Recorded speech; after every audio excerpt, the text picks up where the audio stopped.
નમસ્કાર મિત્રો, સ્વાગત છે તમારી ચેનલ સન્નાટો પર।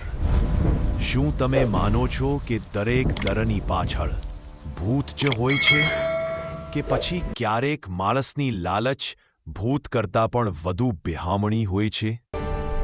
આજની વાર્તા છે ચંદનપુરના એક શ્રાપિત મંદિરની। વાર્તાના અંધારામાં ઉતરતા પહેલા ચાલો મળીએ આપણા 3 સાહસિક મિત્રોને। સૌથી પહેલો છે આર્યન, ગ્રુપનો લીડર અને સાવાદ જેવો જીગર ધરાવતો માણસ। તેને ડર શબ્દની સ્પેલિંગ પણ નથી આવડતી। જ્યાં બધાની હિંમત ખૂટી જાય ત્યાંથી આર્યનની શરૂઆત થાય છે। બીજો છે કબીર, હાથમાં કેમેરા હંમેશા તૈયાર હોય છે, પણ દિલ થોડું કાચું છે।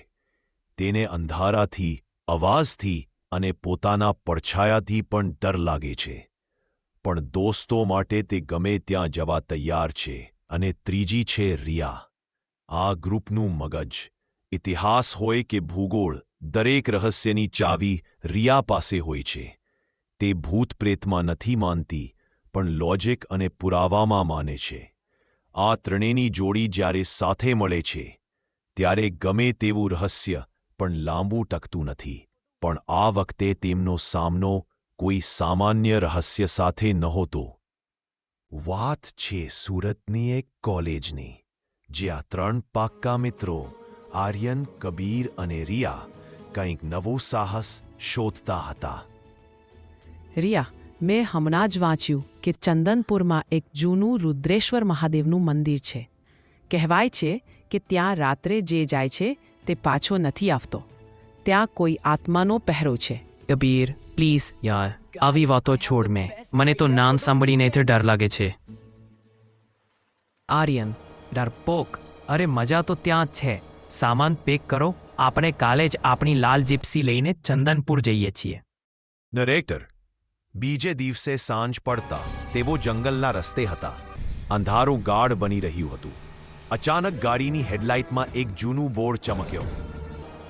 આર્યન, ચંદનપુર, મંઝિલ આવી ગઈ।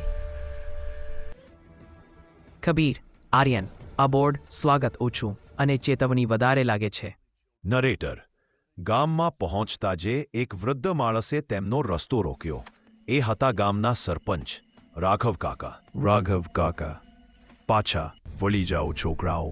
આ ગામ અને પેલું મંદિર શ્રાપિત છે। રાતના 12 વાગ્યા પછી ત્યાં મોત તાંડવ કરે છે।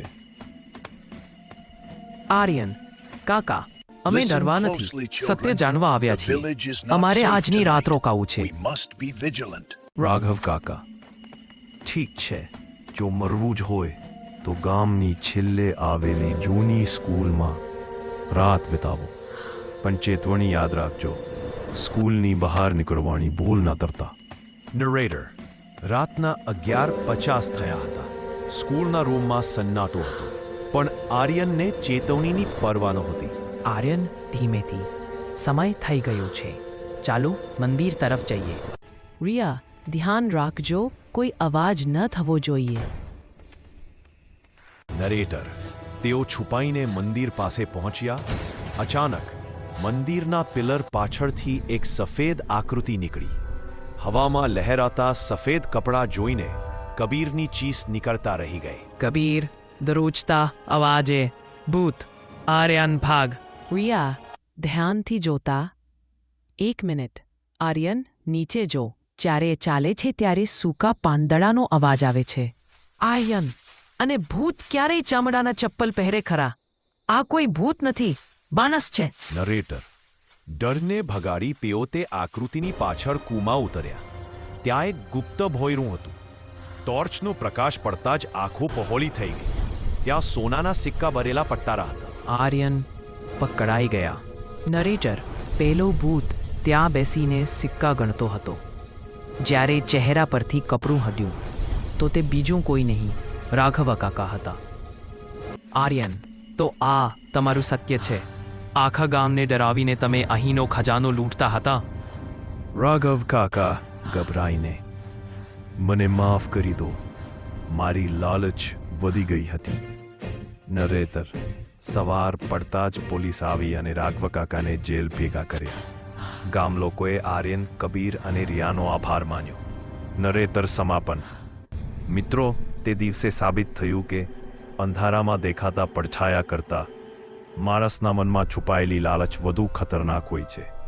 નરેતર, જો તમને આ સત્ય ઘટના ગમી હોય તો વિડીયો લાઈક કરો અને આવી જ રોમાંચક વાર્તાઓ માટે સન્નાટો ચેનલને સબસ્ક્રાઇબ કરવાનું ભૂલશો નહીં.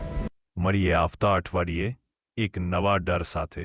ત્યાં સુધી સાવધાન રહેજો.